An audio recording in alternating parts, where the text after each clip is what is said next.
بەنسبەت ئێمە وەکو مەڵبەند بە ڕۆژێکی پیرۆزی دەزانین کە نووسینگەی تەقتەقیەتی نیشتمانی کوردستان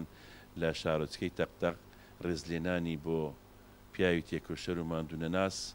مام حاجی یاسینی کەپەنە کرد کە بە حاجیەکەی یاخسەمەر بەناوبانگە. ئەو پیاوە تێکۆشەرە زۆر ماندووە بە بیر و باوەڕ بە دسیپلینی حیزبایەتی بە پۆڵاین لەسەر ڕێبازی جەنابی مام جەلال لە سەرکێتی نیشتمانی کوردستان هەمیشە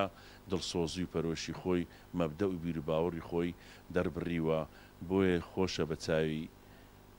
ساغەوە بە هەمومانەوە هاوە تەقدیر بکرێتن و هیواداریشین مام حاجی بەو ڕێزلێنانەی تەمەنی درێژتربی. یعنی ئێستا لەسەر ئێمە لەسەر ئەو کوردستانە یەکێتی نیشتمانی کوردستان ڕێز لە مام جەلال بگرین زۆر داوای لە یەکەم خوا شفای لۆ بنێرە سەرکەوتووی بکە ئەو جەماعەتەش زۆر بە خێراتنی